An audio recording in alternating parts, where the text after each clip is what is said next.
Where are the others? Good morning. Good morning, everyone. Sorry, I was on mute. All right, welcome everybody to episode 21 of the DNP Unlocked. This is the essential skills for immigrants, and today we have very special guests. We have Marvin joining us today, and Nurse 1OFW. Hello, guys. How are you guys doing? Hi. Hi. Good morning, everyone. And we're still waiting for one of our co-hosts, Kay. And I think one of our co-hosts, Anna, is not going to be able to join us today. She Where's she needs Anna? to be with family. How are you guys doing while waiting for Kay? Kind of cold here. Right. Hold on. I think I have enough feedback. That might be me. But thank you, Marvin, Rita, for joining us. And, last time we had a what do you call that collaboration, but I was not able to join. Sorry, Paul. Maybe echo. Yeah, I think it's my microphone. One second. Um, Sorry, Paul. let me fix it. Yep.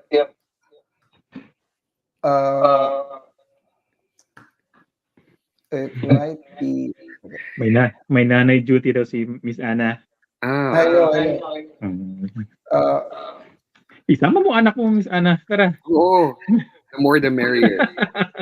The more let's the wait for Kay to come Uh, in, and then I'm gonna restart my connection. Something wrong with my I'm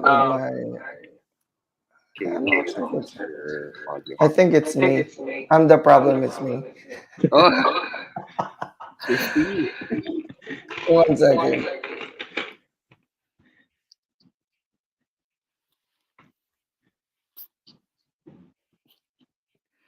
How are Sir you, Marv, sir? kamusta naman dyan? ¿Qué tal tú? Okay lang. Yung ba dito sa Buanga? Umuwi ka na ng Zamboanga? Yes, uwi ako last like December. December. Okay, akala ko last week or No, umalis ka it na was my naman. throwback. So Ah, I okay. usually post throwback videos so people won't see or won't know where I am. Okay. But actually, Yeah, what I I was confused. was working. Yeah. That's a technique that I learned that Mhm. never let anyone know your location. Mhm. There's a surprise. Yep. Sir Mars, paano yun, yung nag-enroll ka sa, ano yung sa parang medic, parang gano'n, as a nurse? Paano Oh, yun mag-apply ng gano'n? Ano medic. yun na? Yung parang sa Rio, yung sa Ah, naka-celebrate ba yun? for Olympics. So Oo. like it will be like 2 years before the actual event. There's like a Facebook post or like advertisement. I see. Yes. So Yeah. you'll be doing interviews, you'll be going training, and you'll be selected out of the house and just pray to the saints in heaven to be part of it. And then it's actually Mhm. a miss. You'll be getting that one on you and also establish your like Olympic friends so they can actually Mhm. notify you also. Nice. Yeah, worth it. It's Marvin, volunteer work. It's volunteer Mhm. work. No payment there. Mhm. sorry to interrupt you, Marvin. I think the feedback is coming from your end. Huh? So, let me try to mute you. Let's see. Yeah. So far okay naman Sir Marbs yung sound ni Sir Paul para sa akin. Yeah, Yeah. I think it's yours because I muted you.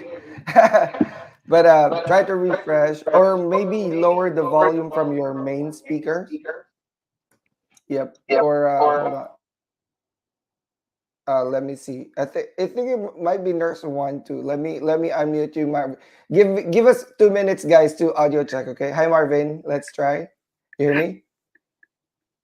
Hello, Sir Marvin. You hear us? Yes, I can hear Oh, you yeah. loud and clear. Okay. So I think Marvin's audio is okay. Let's try one. Hi, Hello. Sir Paul. Mic check. Mic check. Do you hear us? I think it's yours. I think it's Akin? on your end. Yeah. All right. Okay. Sorry about that, guys. Technical error. But anyway, while one is fixing his mic, I think lower down the volume on your end, one, Okay. so we don't have to. Okay. All right, let me reintroduce again. We will cut out the first portion. Good morning, everyone. Welcome to episode 21 of DNP Unlocked Essential Skills for Immigrant Nurses. And we are enjoy together with my co-host, travel nursing hacker Kay, Nurse Anna, one of our hosts. She's not able to join us today. She has family event that she needs to go to. But we have very special guests, Nurse Marvin and Nurse Juan OFW, two popular social media influencers. And I'm happy to join them today. I feel so honored that they're here. We now have 143 viewers, 6 minutes into the show with 3 minutes being technical error. Good But morning, everyone. Can you hear me well? Yes. we can hear you well, but we think your internet is not doing There's good one today. dalawang device ba na naka-open? Um, Yung guess siguro yung source ko. let me try. Let me try. If I mute you again, Marvin, and one, hello, hello, that fixed it. That fixed it, right? Hold on. Let me unmute Marvin. Marvin, you hear me? Sorry, guys. Yeah. Sometimes our streaming platform is not as running smoothly. Hello. I think it's nurse one. I think it's your audio. Yung audio ko? Bakit pa rin ba? Yeah, there's one. Do you have Yes, like yes. two devices open with the same screen? I got but not streaming. Might be streaming. your computer. Are you using computer? Might be your computer's audio. The Tablet. microphone and speaker might be on the same side. But thank you guys for while waiting for us to get set up. Can you guys tell us where you're coming from? Yep. They said there's an echo. All right. If you guys can tell us where you're coming from, so we can do a shout out for you via the comment section. Join us via the comment section. We're streaming live on my Facebook page, DrNursePaul, LinkedIn, and YouTube. We're also streaming live in K's Facebook and LinkedIn pages. Our social media influencers are on fire today. Jude is joining us from the Philippines, Cagayan de Oro. Jerry is joining us from Santa Monica, California. And Jerry, thanks for helping us with the with the audio. And let's see, Ariana's joining us from the Philippines. Guys, please tag your friends and share this to your pages. We will be talking about very important skills today, and we're still waiting for our co-hosts today to be set up. Hi, Kay. Let me undo it. There you go. Unmute me. There you go. Good morning, everyone. Good afternoon and good evening. And thank you for joining us again, this DNP Unlocked, where we talk about the things that we don't usually talk in the regular webinars, but here we talk it out loud to help our immigrant nurses and our new graduates to succeed in their journey into nursing field in the US. All right, so let's introduce. Well, I don't want to introduce you guys. Guys can introduce yourself. You guys are big boys. Go, let's do it. Just kidding. So Marvin, one of our co-admins in Lefora. Marvin is hailing all the way from California. Marvin, can you tell us what you do and where are you from? Where do you work? Okay, hello madlang nurses, mabuhay. So, buenos dias, good morning, maagang cold morning here from San Francisco, live from San Francisco. So, thank you for having us this morning or night or afternoon, wherever you are in the world watching us. And then, shukran, gracias, damugin nga salamat. And my name is Marvin. I was born and raised in the beautiful peninsula of Zamboanga City. And currently, I am working in San Francisco, California. I used to live my first contract was in Texas. And now I am living here in San Francisco. And my background is emergency nursing. Thank you so much. Yay! Thank you very much, Marvin. San Francisco, one of the it's Iconic called places. the NorCal. The Yeah, NorCal, the NorCal. NorCal people. Yes. We the North, Bay Area. The Bay Area. Yeah, the Bay Area. yeah, that's Yeah. where you want to be when you're a nurse, right? Yeah. I'm here. Highest paid nurses in the world. So, guys, if you need connections in San Francisco, we have Nurse Marvin here. Yeah, Right? if you want to It's a be in very one of the nice San place Francisco there. best hospitals, please message me, and I can give you some tips. And also hi to all the people in Europe, in the Middle East, and also particularly Saudi Arabia, Qatar, and Scotland who's watching. And also to hi to all the people from Abu Dhabi and all the Javacanos watching right now. There's Oh, one. You're next. Chavacano. All right, nurse one, ready. So let's. Oh, wait. Sorry. Can you hear me? Yes. Echo pa ba? Hindi na. Wala na. Okay. Hi, everyone. My name is Nurse One. I'm from Kentucky. Before that, I was from Philippines, tapos Singapore, then dito. Dito, staffing agency, tapos naging travel nurse, tapos ngayon is in-house travel nurse na local area namin sa Kentucky. So, I'm was this content creator focusing on helping Filipinos or any new immigrants coming to the US by sharing some of the experience that I've been through and the struggles that I've been through. So yeah, that's typically my forte for my channel. So hi everyone, nice to be here. Yeah, thank you so much, Nurse One. Nurse One has very good content in YouTube, in Facebook, in social media, Instagram, TikTok. They're very helpful videos that you are sharing. Thank you so much for what you do, and thank you so much, Marvin, for your support also in highlighting. Marvin is very good in highlighting the success of the Filipino nurses in the United States, and this brings a great balance with everything that we teach in nursing. We teach the good, the bad, and what needs to be known. And so you'll be equipped with the tools that you need to succeed in the United States. So without further ado, Nurse Paul, want to let's start with your story. What are the essential skills that you think that saved you? The top three essential skills that help Oh you my to God. succeed here in the I'm not. United States. I'm not ready for it. But hold on one second, guys. We have reached 200 viewers today. Wow, that's great. Yep, and we're only 10 minutes into the show. Welcome, everyone. Please use the comment section to join us today. But we're going to be talking about essential skills that we think will help you as you migrate to the US. All right. And also, if you're already here in the US, I mean, there's a lot of opportunities here. It's a big country, so many stuff to do. But as for me, I think everybody knows, my followers know my story. Been here in the States for 7 years. Started ER nursing here in the States, took my DNP, now I'm doing NP. I traveled nurse and I went to Hawaii and Chicago, two of my favorite assignments so far. And I coexist in a Facebook group where we advocate for nurses, along with Nurse Marvin and Nurse Juan. And Travel Nurse Hacker K, the group is called Lefora Filipino Nurses too. It's perhaps the biggest immigrant nursing group.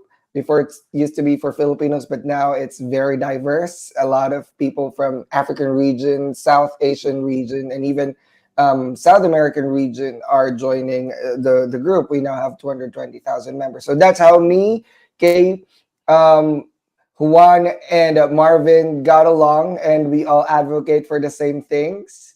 We call ourselves like a little gatekeeper. We do not have a personal mandate. We were not established by a law that says we should do that, but we spend our time to ensure that immigrant nurses would have a very smooth experience. And that's not, I mean, that's our advocacies that we do in that group. Then that's why we're sharing that in our public platforms right now. All of us have our own social media pages, and we talk about these things a lot. Same-minded people, great minds think alike. All right, but anyway, what I think are the essential skills as a nurse practitioner. Now I understand the struggles with getting healthcare, and that's considering I'm already working here in the US for 7 years, right?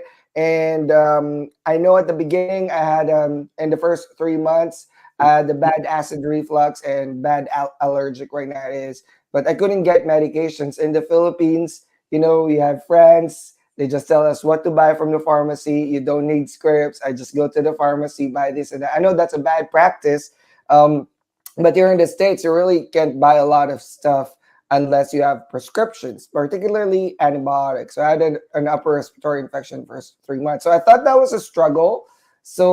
I went about and find out how to get medical care, how to use my insurance. So that's what I want to share. I think the first skill that I want to share to everyone is healthcare navigation. How to navigate healthcare. First of all, you must have insurance. But without insurance, you can still seek care. Do not let financial constraints to stop you from seeking medical care, because I always tell people health is wealth. I think that's an underrated comment, but I want to repeat that. Being a primary care, urgent care nurse practitioner in a federally qualified health center, in short, rural medicine, I understand, and I've seen a lot of people who do not do primary care, and by the time they see me or they go to the ER, it kind of is a little late. We could have done something to prevent that, right? But annual care is important. Now, if you're new here in the US, you just got your insurance, the first thing you need to do, if this is your first month or two in the US, is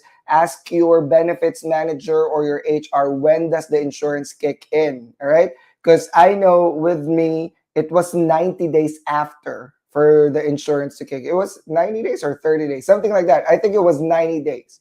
All right. So I did not have insurance for the first 3 months or something like that. I may be wrong.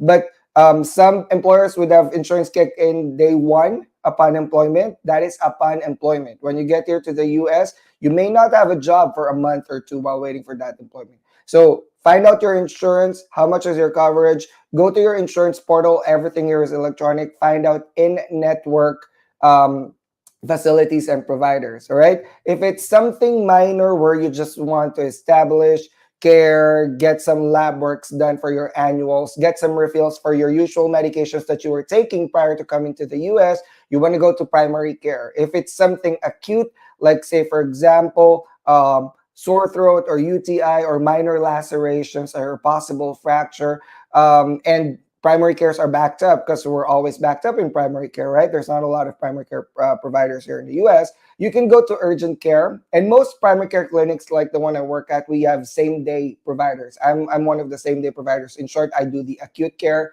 and sick visits. All right. So if that's laceration, that's something I can fix.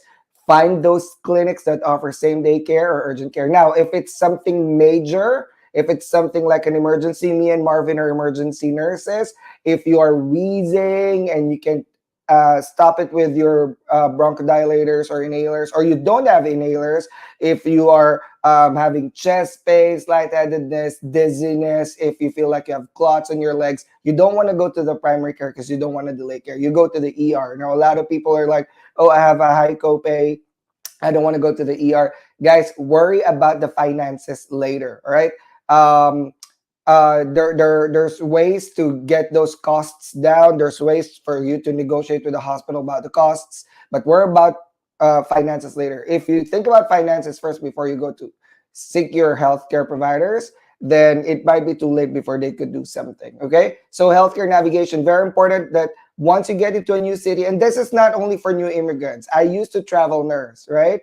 We all did, right? We all still do, probably. I'm no longer travel nursing, but when I go, for example, when I went to Chicago, the first thing that I looked for is where's the nearest urgent care that may be covered by my insurance? Where's the nearest primary care provider? And I work in the ER, so I do not need to find the nearest ER because I am in the ER, right? But those are important things for me, because if something were to happen, at least I know where to go. I know what my insurance will cover. That way I don't have to look for it when I need it. I already know where it is. But navigate the healthcare in your area. If you have kids, this is very important. I'm an urgent care nurse provider, nurse practitioner. Every flu season, which can run from August to March, basically 2/3 of the year is flu season.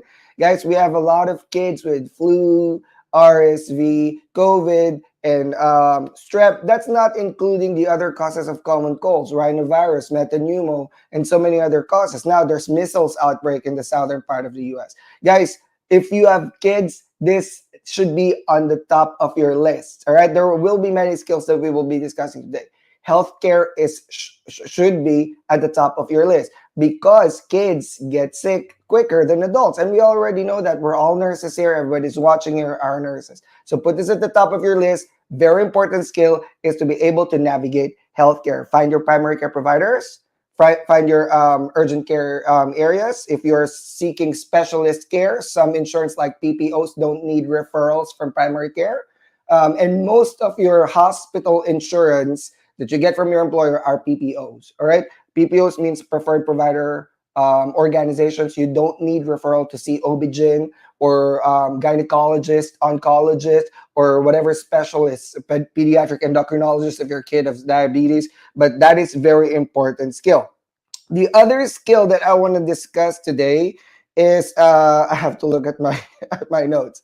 Um, Cultural adaptation. All right. So when I moved to the US, I moved to my first city is McAllen, Edinburgh, Texas. If anyone's familiar, that is 15 miles away from the border, Texan border. So if you hear about all the news about the border, they're talking about that city, right? So it's predominantly 90% Hispanic.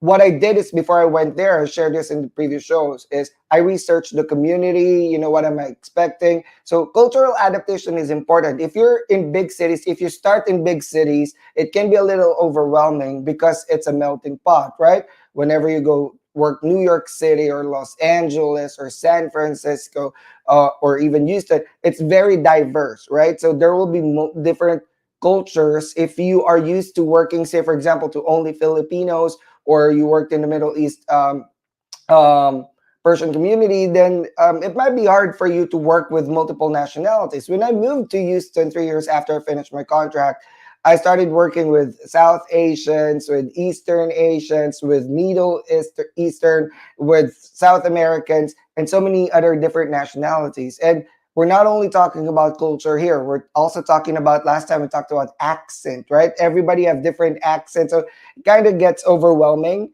And that's one thing you need to really have a skill on, cultural adaptation.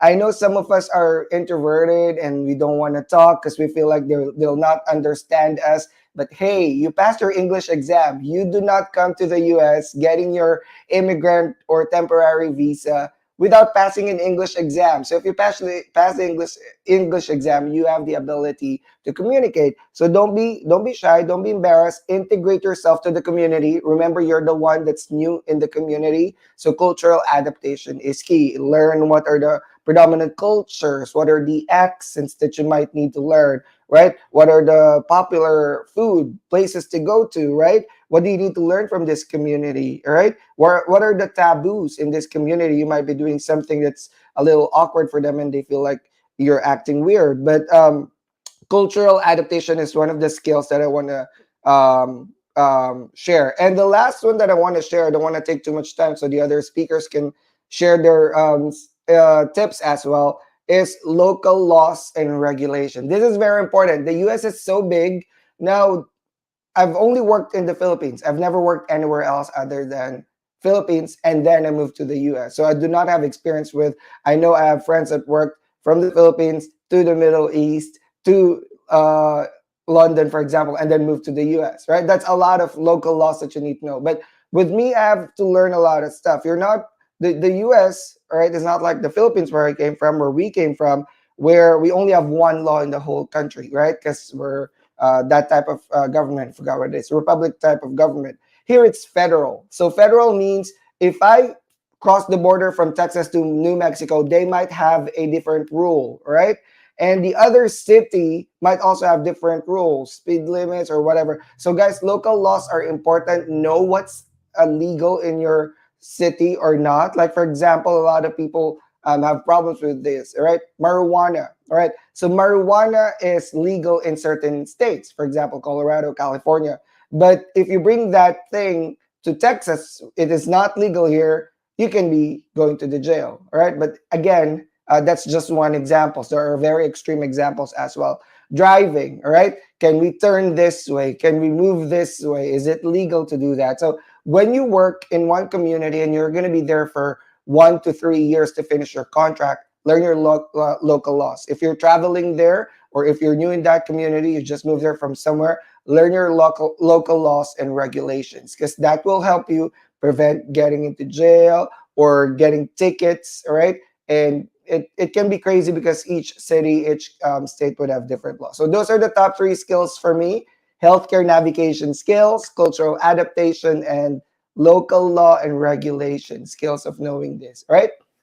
Back to you, Kay. All right, great. Thank you so much, Paul. Very important topic that we have to discuss here is really, really healthcare. As a person who just arrived here in the United States back in long time ago, I've been here for almost 19 years now. Healthcare, as a working nurse in a government hospital was a very big impact for me because when you work in a public city or city government or federal government, the perks of the health benefits is really good. I paid zero on my premium. And when I had a delivery, I paid zero as well. So, like Paul said, there are options that you can get for PPO. But if you're in the healthcare system that it has very good benefits, I'd recommend you looking into your HMOs and EPOs because those can save you money, especially when it's a very good benefit. So, you need to read the fine print. So, me, when I delivered here in the United States, Paul, I paid zero on my whole delivery. I paid zero copay, no deductible, no premium paid when I was under the government um, employer. The whole delivery in New York Presbyterian is a private hospital, but I work in the government, was also within the network. So I didn't have to pay anything.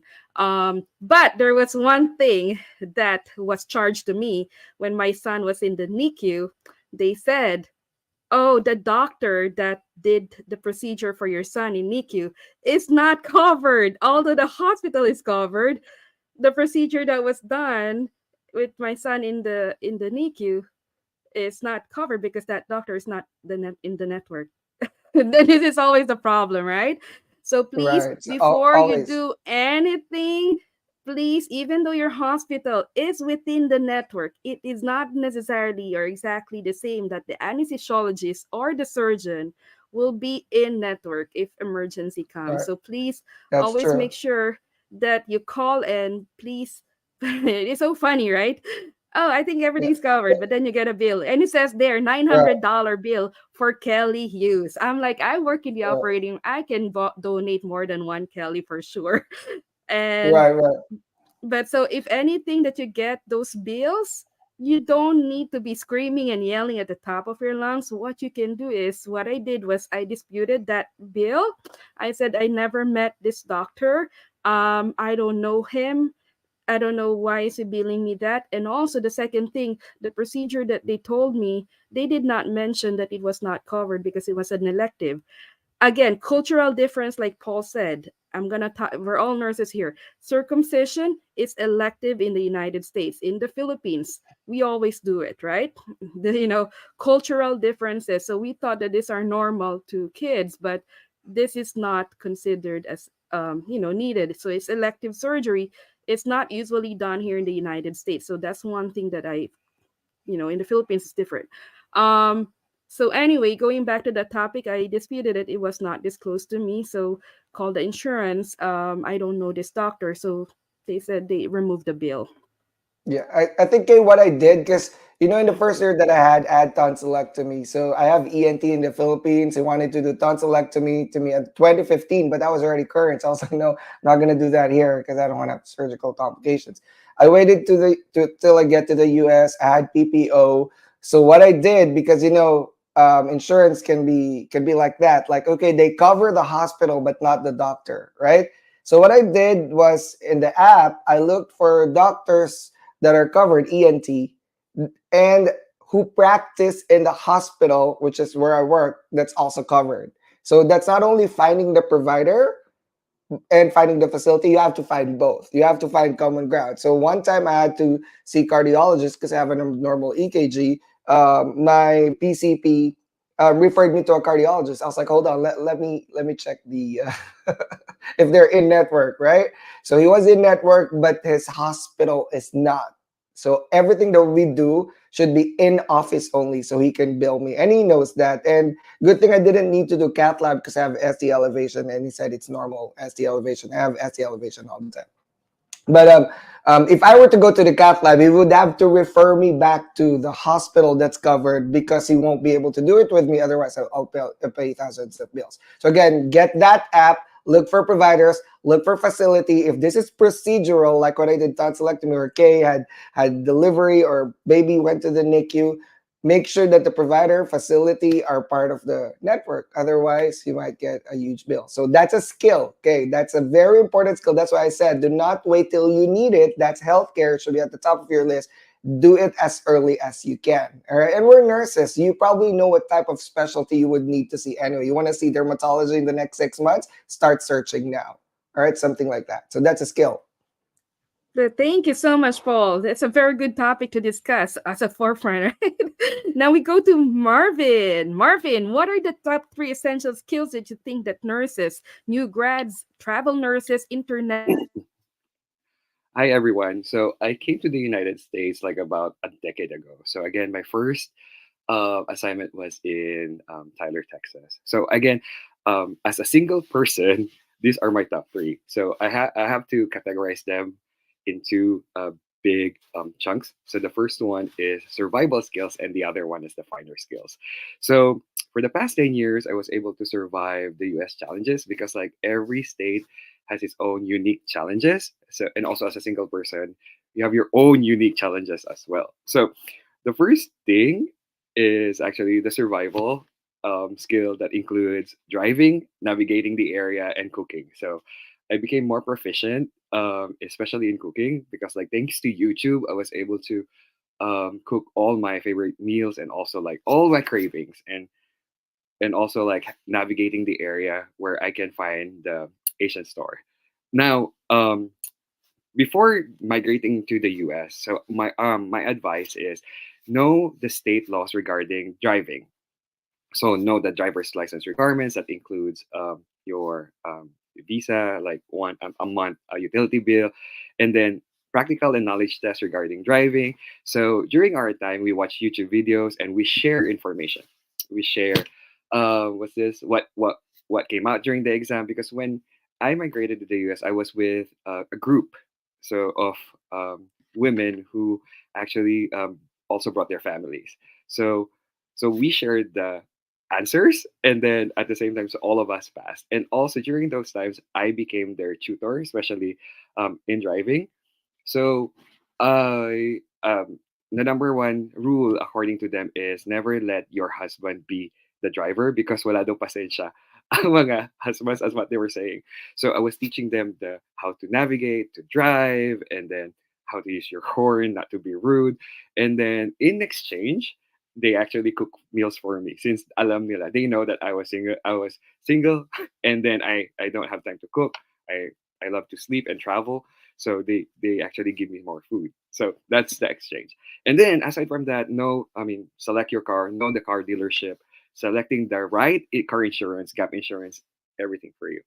Now again, every US state has good, bad, or worse public transport. Not every state has or not every place has Uber, Lyft, or taxi available to everyone at any time. So when I arrived here in San Francisco, um, I know about the public transport, the train. Actually, the train system here is very efficient, and we are, as part of the benefits of an employee, we are given free train passes. So I usually just use the train because I live next to the train station, and also our hospital is providing us buses and trams to go to and from the hospital and going to the train station, which is very helpful. Now, remember, when you are here, when you try to navigate the place, try to find the most important stuff, which is where's the nearest hospital, where's the nearest school for kids, are the schools quality enough for my kids? Next, the banks and the essentials, especially where's the nearest Jollibee and where's the nearest Asian store. So those are the things that you need to know. I remember, especially when you go through when you migrate here in the U.S. The navigational skills that includes access, access for your kids, access for your work, and then also access to public transportation. Now, let's move on to the finer skills. Now, we're all in this together. You're never alone. So, our one of the finer skills that I developed was networking. Now, this is through personal and professional support, for your personal and professional support. Now, the number one rule for networking is wag mahiya, kapala ng mukha. So don't be um, don't be shy. Now, if you're introvert before, when you go to the US, please open that shell and try to open up your mouth and talk to everyone. So improve your networking skills by either joining the um, local Filipino organizations or professional groups. Now, one way to do this is to go to your local church activities, attend school activities for your kids, go to farmers market, go to places where you can actually see Pinoys. Like for example, Seafood City, Jollibee, and then if you were invited to a Filipino party, just go and attend because most of the time you might end up knowing someone there and then it will build your network. Again, as what Kay was always saying, your network is your network. Net worth. Yeah. So and and if you have the time already, if you're established here in the US, try to find ways and means to join to professional organizations and or find your professional interests like for example joining emergency nurse association, American Nurses Association, AACN, and some volunteer groups that might help you grow personally and professionally. So like me, I right now I am currently involved with the DC Award Foundation and also the American Association of Critical Care Nurses. Now I remember a time when I have my net worth my network sorry my network. So when I'm not a perfect driver, again I had my accident. So I remember a time that when my networking skills kicked in because the EMS who actually like was there at scene, I know him because like he usually brings patients to the ED. I said like, oh Marvin, why are you here? And then like, oh, I had a minor fender bender. And then said, oh okay. And then when the police came, the police was also one of those people who usually go to the ED, and they say, "Oh, I know you from somewhere. Okay, don't worry about this. We'll just give you a warning." And, oh, great! And then I called some Filipino known Filipino figures in Texas, and then all of them came. Some of them came, and then some of them went to my house and making sure that I was okay. Even the insurance provider during that time, who happens to be a Filipino, called me like 3 times daily to know what are things that need to be done, what other things that do I need, especially like food or anything, since I don't have the car during that time. And I'm very grateful and thankful to some Filipino business organizations in Texas because they were the ones who actually helped me through one of my lowest times, and I'm very honored and grateful for that. So that's how you can attest like Filipinos are known to have this Bayanihan skills. And to Tyler, Texas people, I miss you. Then I hope to see you soon. And the last one, which is one of the most important finer skills, is adaptability and resilience. So Filipinos are known to be resilient. Kaya sa nilagay, Filipinos will shine, will bloom. Now, again, America has its own challenges. It's either a big break for you or you might end up brokenhearted. So try to have resilience. Try to have an open mind. Be patient and take every day or treat every day as a learning opportunity. Okay. Now grow some thick skin. Please don't be oversensitive to especially to the comments. Deal things professionally and empower yourself. Okay. And then always open to feedback and constructive criticism. Okay. Again, the world doesn't revolve around you. Always ask questions, ask for help, and pay it forward. Don't don't be there na wag kang magmamarunong if you don't know because you might risk your license. Humble yourself by asking questions because again, you don't know everything. So and also Filipinos are known to have this bayanihan spirit. So if you happen to find new Filipinos in your community, help them.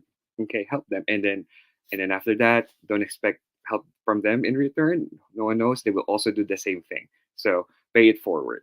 Aside from that, get out from your comfort zone. So for the past 10 years, I learned from my single friends these three important L's: lumabas, lumandi, lumayas, because these are good for your mental health.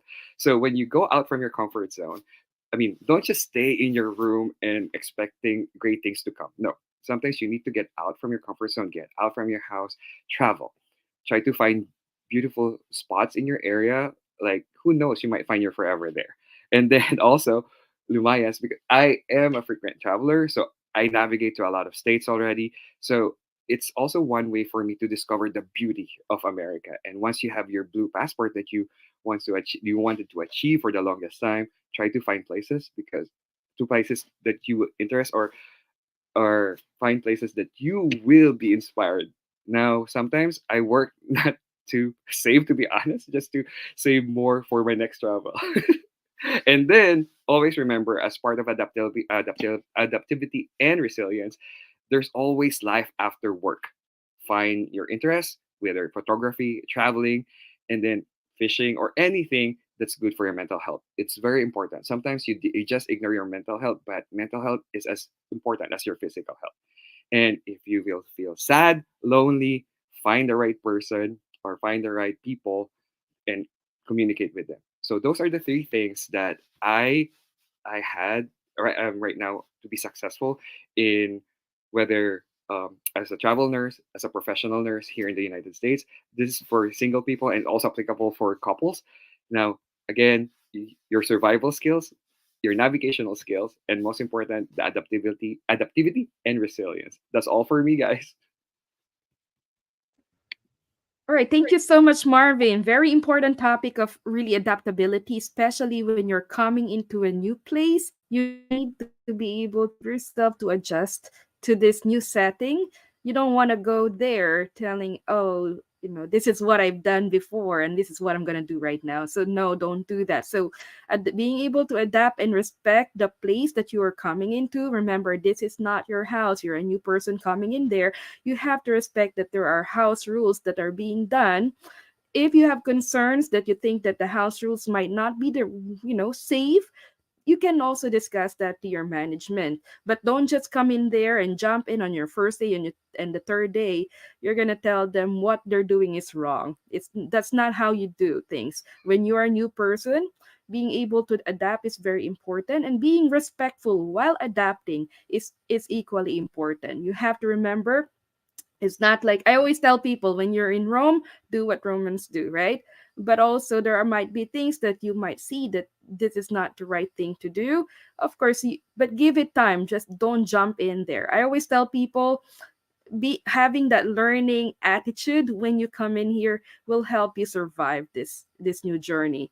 And there is nobody here that was born who knows everything. Everybody went through the same thing that we're new, we learn, and we just also, as employers, we have to make sure that we give these people some time of adjustment. When you are hiring new local nurses, it is easier for them because they don't need to go through cultural adaptation, like Paul said, but they just have to adjust from clinical to professional transition.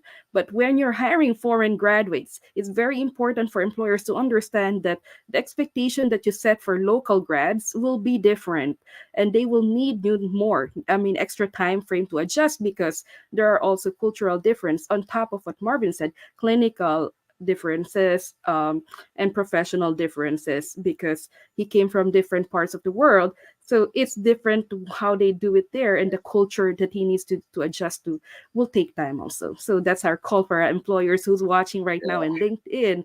Please give extra time to your immigrant nurses. Yeah.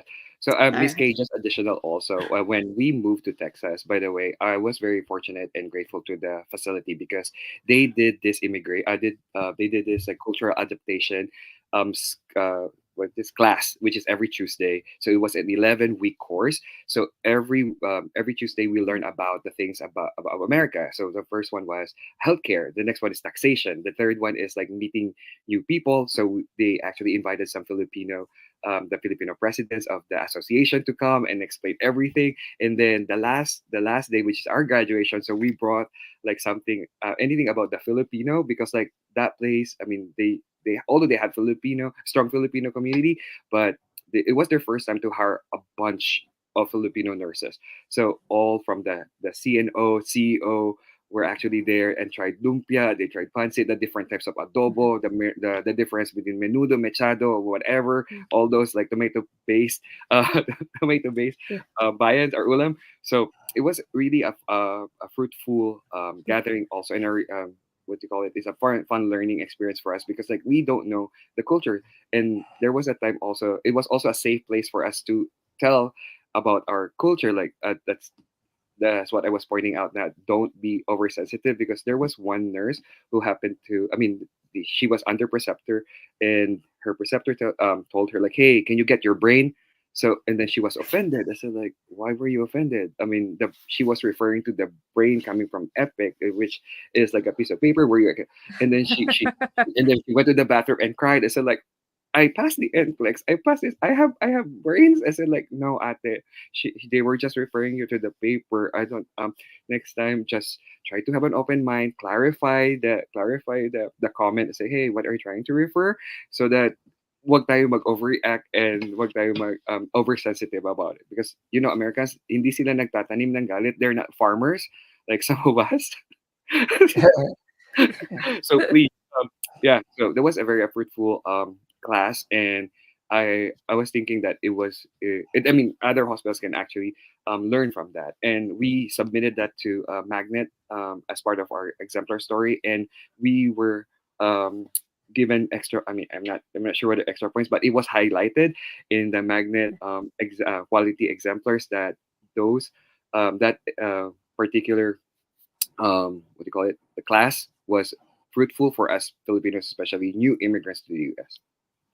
Yes, I definitely. think Very I helpful, think right? Those yeah, I think programs. yeah, I, I think that should be a template. I've never heard of Mhm. that, Marvin, but Yeah. thanks for bringing it up because I want to read. I want to have a research published about that because Mhm. I think one of the reasons, this is my hypothesis. I haven't gone into like actually writing the paper, but I was talking to one of the agencies that invited me to speak for them in LinkedIn, and I said, burnout is real among nurses, but I also think for immigrant nurses, it's especially um, worse for us because we're not only adapting to the workplace, we're Mhm. also adapting to the Adapting to the community. culture and language. At the beginning, I don't Mhm. even know what the American humor is because Yeah. when they say something, they're all laugh. I'm like, I didn't get that. I'm sorry. It's the first time I've heard it. I keep reminding them that I've only been here for 2 months, so I didn't know it was a joke because everybody was laughing. I was like, what does that mean, right? Because anyway, to cut it short, my idea is retention of immigrant nurses in a hospital is synonymous or correlated to their adaptation. If they Yes. adapt Training. well to the community,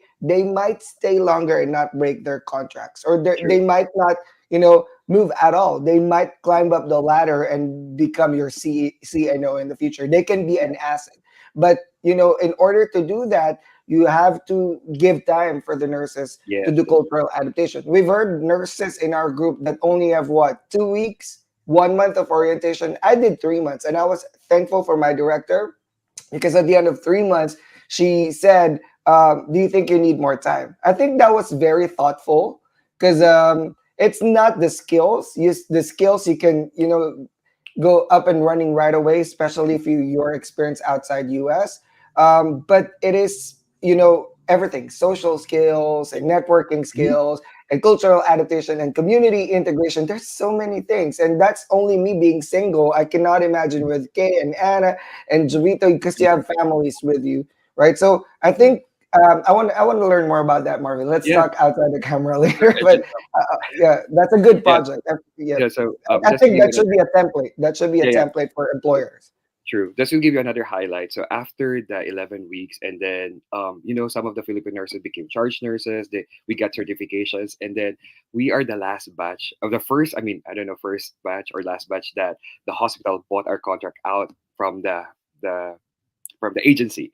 So it was really a fulfilling thing, and we stayed there for like three. I mean, there's still some of them are still there as a debt of gratitude, because like the way they treated us and how we integrate to the community. So we stayed there for about 4 years, and we're so grateful and thankful for that. So see, there's a correlation. We just need to publish a study about that. If we publish a study, then we can tell the employers this is evidence-based. If you Mhm. do a longer orientation and you do clinical and cultural adaptation, Mhm. your nurses will stay. They will become assets. They will be your charge nurses, Yeah. preceptors, nursing supervisors, and probably CNO down the line. Something like that. Let's publish a study, y'all. Yeah, I 'Cause- mean, you would ask me. I've worked in a government hospital, and this is actually there's a lot of government hospital. that are not the highest paid, but the retention rate are good. Why? Because the benefits that they get from this place is, optimum.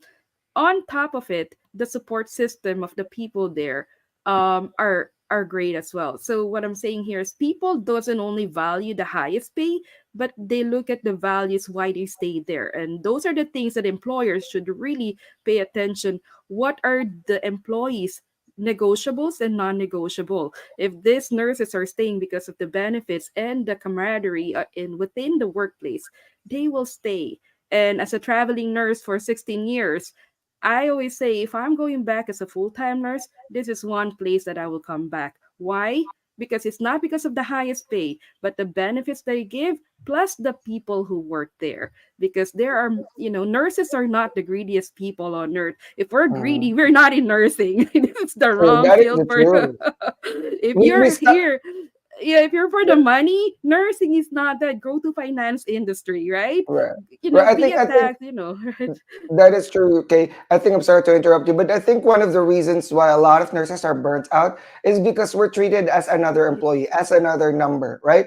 We need to treat nurses, including our immigrants, as humans. Let's humanize our own experience that, hey, we're not only here to work, we need emotional support as well. We need social support as well. Like it's already hard moving, packing your bags, and moving to another country. It's even harder Yeah. when there's resistance around you that they don't make you feel welcome. A lot of nurses quit their jobs in the first 6 months to 1 year because they don't feel welcome in their own community.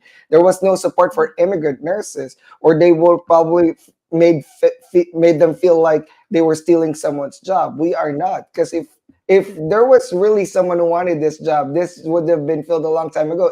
I waited for 10 years, to get to the US. So that would have been 10 years for this hospital to fill that spot. But no, they still need me. So I did not steal anyone's job, something like that. But those are just micro stuff. In the great scheme of things, support is important for immigrant nurses, networking, support, social support, and all these skills. Yep.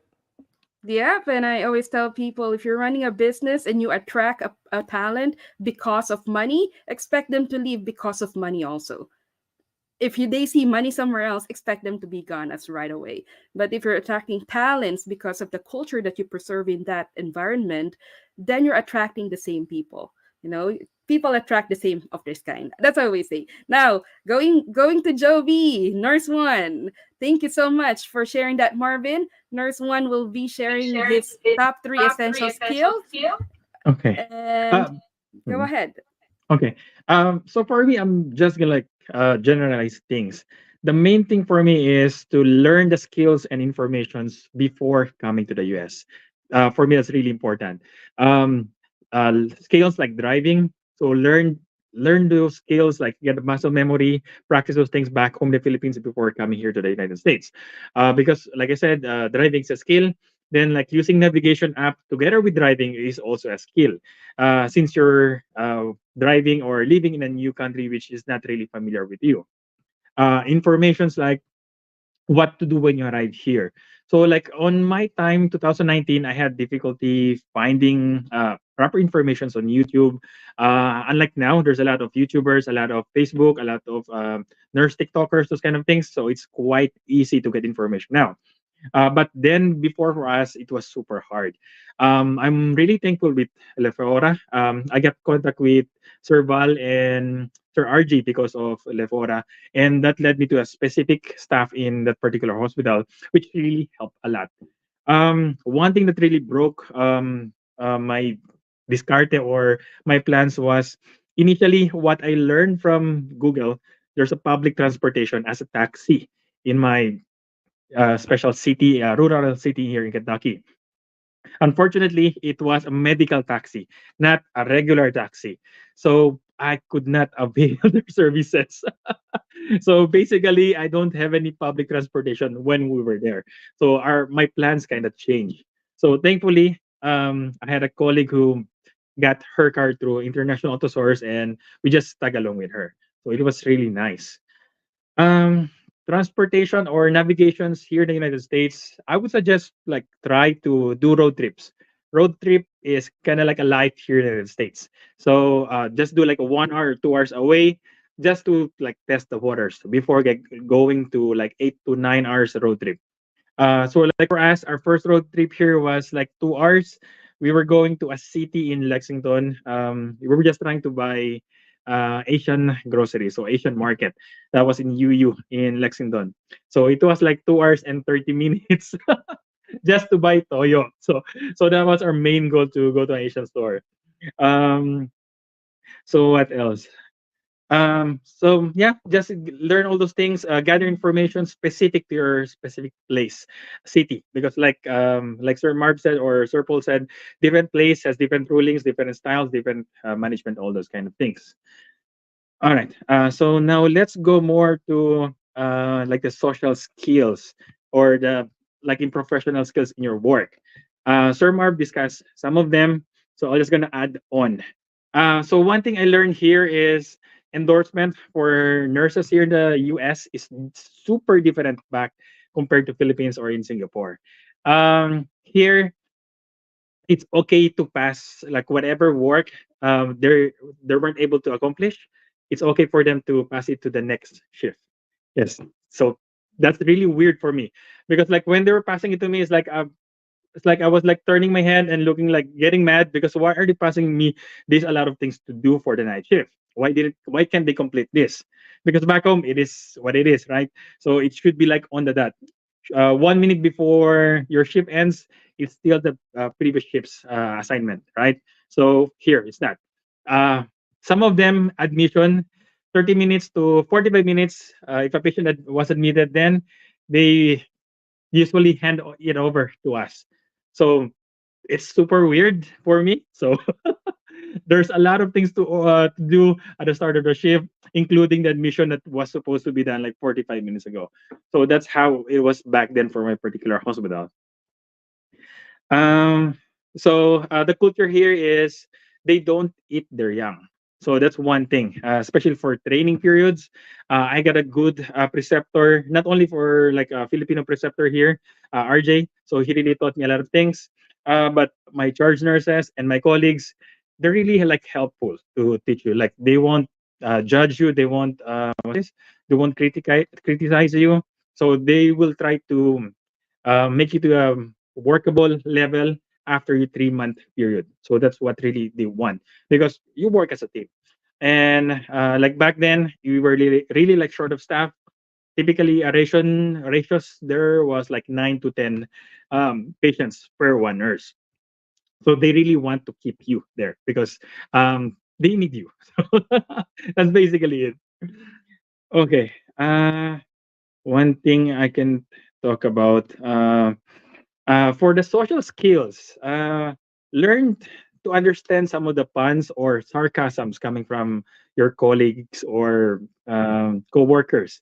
That's one of the struggles which I noticed for most Filipinos who arrive here in the United States, especially those who are not inclined to watching like a lot of TV shows or TV programs of particular for US, like for the joke kind of things. So uh, that's one thing that you should know, because I have one colleague here before. She really could not understand like when they're throwing puns or throwing jokes. They couldn't understand. She couldn't understand them. So at one point she got mad because they were thinking like they were criticizing her. But it's like I stepped in, no ate, no ate. It was a joke, not pertaining for you, pertaining to a specific like movie or something like that. So like Sir Marvin said, don't be too sensitive. Okay, so that's really one thing. Another thing I want to discuss is please don't talk too much about politics, races, body shaming, those kind of things. So just be quiet. Especially for like if there's gossips going on, just listen. Okay, just listen. Don't comment. Just nod. Okay, so that can make or break your relationship with other colleagues in your particular unit. Um, I've seen people like badmouth people, and after that, like there's like a tension.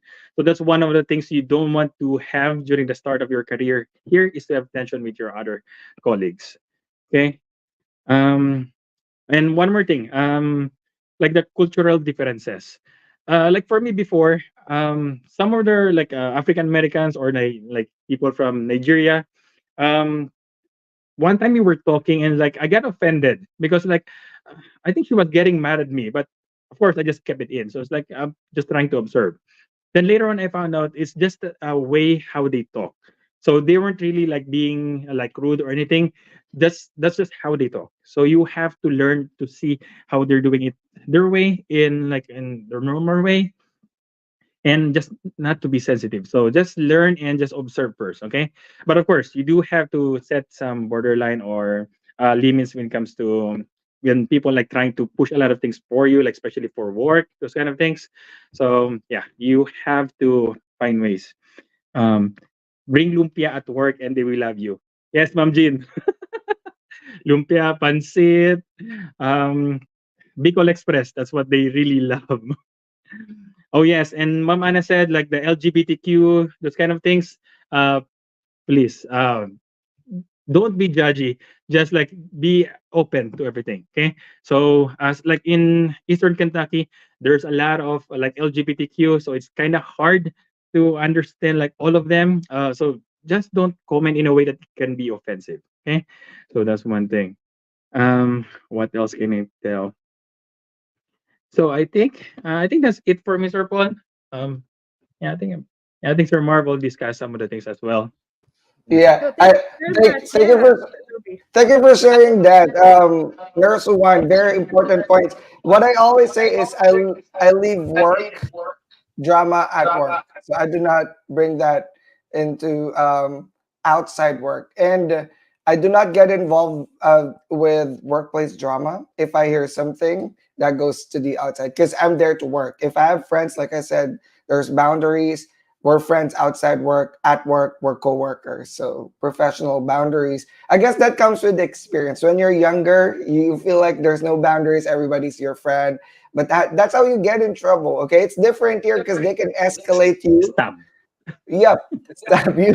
They can escalate That's you. You'll be surprised. Someone who's laughing with you always. Tomorrow they incident report you because you might have said something insensitive Yeah. that could have offended them politically, religiously, or socially. So yeah, when patients or coworkers start talking to me about, for example, politics or religion or socialism, I always say I have two things that I do not like to talk about, even with my friends.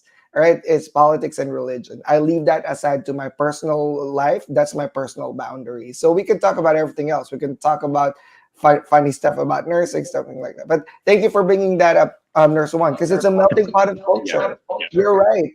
Some Hispanic people are also emotional speakers, like Filipinos. So sometimes when they talk, you think they're also upset. That, hey, can you please help me? Because you're just sitting down. But they're just trying to say that in a very emotional way, but also funny way. But you feel like sometimes, hold on, why are you being too personal? I'm not sitting down. I just literally just sat down. But it's Filipinos are also emotional sometimes. So that sometimes they misinterpret us as very True. emotional as well. So Yeah. learn the culture. Get yourself Yeah. accustomed. That is a very important skill. Thank you for sharing that, Nurse Yeah. One. That's your There's, professional boundary. yeah. There's Paul. If there's one skill you guys that you really need to live behind is being marites, because like sometimes being marites can actually bring you to a lot of legalities. So say for example at one point, so they were talking chit chatting in the break room, and then the other person who is non-Filipino heard it. They were actually like reprimanded, and because of HIPAA, because um, the person overheard talking about this particular patient. So, and then also make sure that when you talk to your kabayans, make sure that it's in a safe place too. Like don't talk Tagalog in front of a non-Tagalog speaker patient, especially because they might think that you're talking shit about them. All right, I remember one time that I was helping this patient, cleaning her up, and then there's another tech or CNA who happens to be a Filipina, and then we I mean every patient there happens to be divided by curtains, and then so a tech from a different unit came there because like she was selling lumpia, selling ulam that time, and said, "Dai, here na dai." And then the other one, okay, Dai, later na Dai. And then the patient, when I came back, the patient was crying and said, "Why are you? I mean, why are you not telling this to me?" I said, "What happened, ma'am?" I said, like, so she said, "I'm gonna die." I said, "Oh no, no, ma'am, that's not what she meant." And then she was sobbing, and then was this the management was already involved. I said, "Next time, ate, don't talk Tagalog, because remember, for us, die is a term of endearment. But please, please, please, next time, because like what you said earlier, like, later na die, but for she heard was later you die. So like, please." So next time, kabayans, when you talk, especially when your work bestie is there, try to talk our language in a safe place that Yeah. we can actually express, not in front of patients, not to other coworkers that they might think that they're the topic. Okay. Yeah, that's true, Marvin. I'm thankful I was on mute because I laughed out so loud and Yeah. I laughed Same. really loud. But I think it's especially rude when you're talking in another language in front of the public. So that's not only for us Filipinos, because like I said, it's melting pot. Some people are speaking other language too. So for me, if my Filipinos are there and they're talking to me Filipino, and there are other nurses around or patients or what, I respond to them in English. That way they don't think we're talking about them, because sometimes they feel like, what are you guys talking about and laughing about? It might, people can get offended. So that's it. Just avoid talking in another language around other people so nobody gets offended. Sometimes, Sir Paul, we like for us, if we're in a break room, there's two Filipinos and there's one foreigner or like local. I will ask like, I'm just gonna speak in Tagalog, but it's regarding these topics or something like that. So we ask permission sometimes because, uh, let's face it, sometimes if you're new here, it's super hard to express things in English and specific words or terms. So this kind of thing. Yeah, absolutely. Thank you very much for that, Joey. Because if sometimes I see a different, somebody just came in and I was not interrupted during my conversation in Tagalog. When that person comes in and I get a chance, I just say, I'm sorry. We're just talking. I'm sorry for speaking in Tagalog. We were just talking about something else. So I apologize when they come in, because I did not change my communication from Tagalog to English when they come in. Sometimes you're in the middle of conversation and you just don't change the language right away, right? Or the people might think, oh, you were talking in English and somebody came in and then you started talking Tagalog. So that's kind of rude. So and very disrespectful of the other people. So I don't recommend anyone, immigrant nurses, to speak in their language when somebody's around, or and like it's like Jovi said, just say excuse me, or you tell them that it's a different topic, just to let them know at least it's a respect. Thank you very much for emphasizing that, because I got written up for talking Tagalog when I was new. So in the operating room, there's an entrance door that everybody comes in and out. So when we started coming in the morning, just before the surgery started, we kind of congregate the Filipino nurses there. It was not planned, it was not scheduled, but it just happened that all at that same time we were there in that entrance, and there were like probably five of us started in Tagalog, and somebody just reported us for doing that. It's just right in front, because it's a patient setting. It's public for patients pass by there, and we should not be really doing that. So we understand the sentiments of our management, and we apologize for that, and we just make sure that we do converse those, let's say in our own language, in like let's say locker room, or when there is no it's not patient service area. Okay, so that's important. So my topic right now, I know you guys discuss a lot of things, but I want to focus more on communication skills. Communication skills is very important for Filipino, especially because we lack that certain thing called assertiveness. And I personally have enrolled myself in a course for assertiveness, just to learn how to answer properly, because most of the time our culture is we don't say something until we keep on putting in ourselves, and then one day we're just going to explode. And this is something that every immigrant nurse should learn, how to be assertive professionally when you come to the United States. Because if you see some things that are ordered and you feel like it's not the right thing to do, you have to have that assertiveness skill to be able to raise question to those providers. And it's very important clinical skill as well, not professional skill, because this can save you from liabilities. If you're not saying or raising flags or asking concerns when you see that there should be a concern that was raised and you did not do it, and eventually a harm happened to that patient, then your professional situation or your employment situation can be in jeopardy. You can lose your livelihood just because you were shy to say something. Okay, so assertiveness, again, being assertive is not necessarily being aggressive, but being assertive is being able to voice out how you feel on that certain scenario in a respectful way. An example is when I was asking an anesthesiologist about something to verify a medication. And the response to me was, "You should know that. I assume that you should know that because you're an RN." And my response to that anesthesiologist were, "I just want to verify because I'm in a profession that we should never assume things." So it's not like I'm engaging in a fight, but I'm just also stating why I'm asking that information to verify. I'm being assertive because this is patient safety. And we all know that if you screw up your license, you can lose that job or license, or you can kill somebody in that day. So you have to be very careful when you try to keep it to yourself, because there are things that you shouldn't be keeping to yourself. And I was joking to one of my friend yesterday. I said, "You know what? I think I'm going to start a business, and it's called saying no." So if you you're the person who's having a hard time saying no, call me for $20. I'm gonna say no to that person. And it's not only about work; it's also about employment. A lot of people are taking jobs that they know that is not for them, but they just don't have that assertiveness to say no to those employers. So I'm telling you right now, if it's not a job for you, please do not accept it and then come here. You know it's not for you, but you still took it, and then you're gonna quit after 6 months, 1 year. That's not the right thing to do. If that job is not for you, don't be saying like, "Oh, because my auntie referred me to that employer, it was hard for me to say no," or "my brother works for that boss." Please don't do that. Your life is your control. So if that job is not for you, please have the courage to be professional in relaying that message to the other party, saying, "Thank you very much for this job offer. Unfortunately, this job is not for me and is not meeting my goals." And that is totally fine. Now, if you're having problems saying that, if you want to call me, I'll do that for you. I have no problem doing that.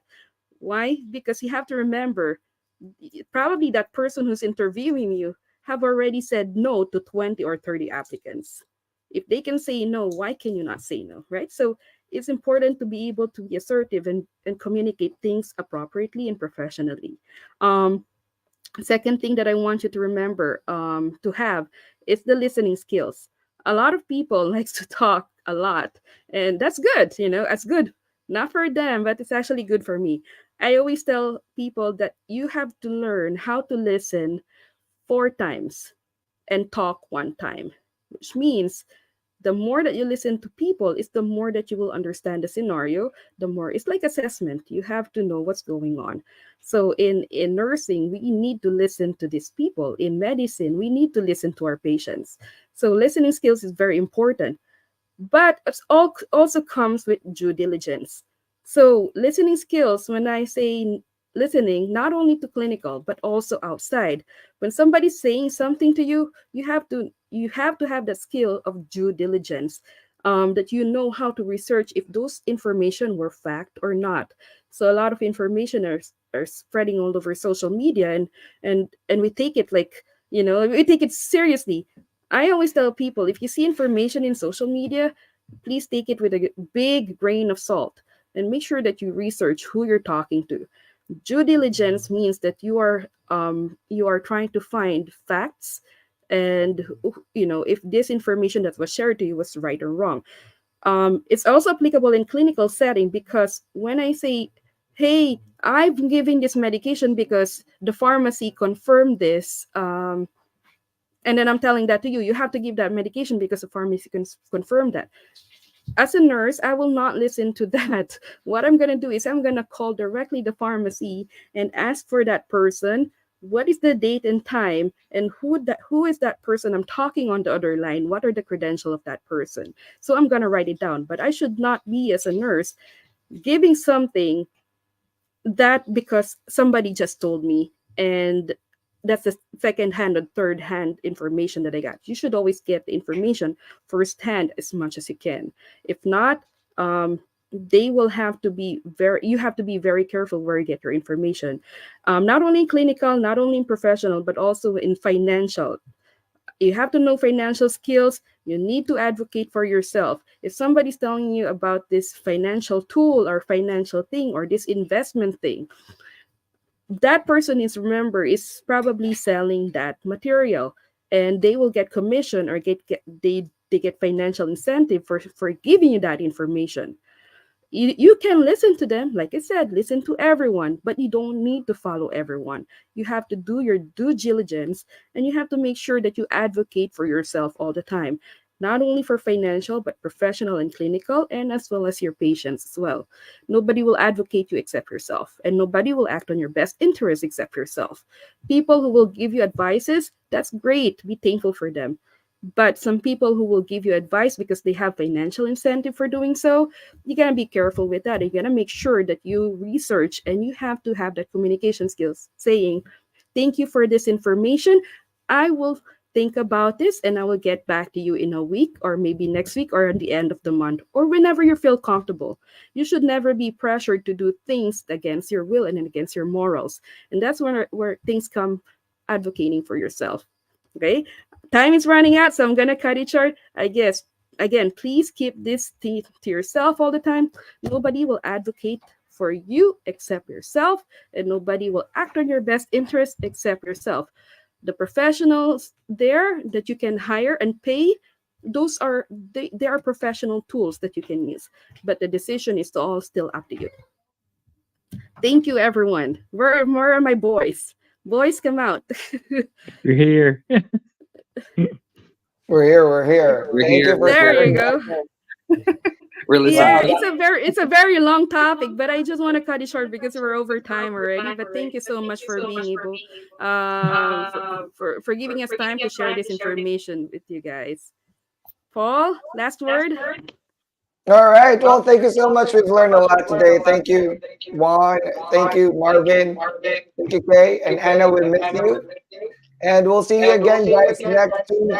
We'll announce in our social media pages the shows that we will be doing on March. But it's every Sunday, 8 a.m. Central Time. We don't have the final lineup for topic yet, Kay, but we will be discussing that. We will be posting that in our social media pages. But thank you, guys. Marvin, Juan, any last words? Bye, everyone. Bye, Last everyone. word. Oh, last Marvin, words. Last Juan. words. Last I'm sorry. words. Last words. Oh, last words. Oh, go ahead. Yeah, There's last one. Yeah. Nurse one. So there's a lot of things to learn. So like I said earlier, try to learn things before coming here. And research is always the key. Try to follow like YouTube accounts for other people like Kay for travel hacks, for Dr. Nurse Paul, Sir Marv, me, and like all of the things. You will learn a lot. Okay. So even it's like simple basic things, when it will help with some of the struggles when you arrive here in the US. So that's it. Okay. For me, always ask questions, have an open mind, and almost always put yourself first. Like, never risk your license, never risk your health above all, especially physical and mental health. And the most important thing, be happy and enjoy the process. Thank you so much. Those are very important things that we have to remember. Happiness, we will have to find and create it in ourselves. You Yes. never rely on your employer, or you never rely with your friends to give you happiness. Your happiness should be coming from you. You have to create it. Mhm. You have to create the perfect employment for you. Your employer is not going to do that. There is no such thing as perfect job, no perfect place to stay, no perfect hospital to work at. You have to make it perfect for you. So that's my last word for everyone. Have a nice weekend, and thank you so much for having me here. Bye, everyone. Bye bye. Bye.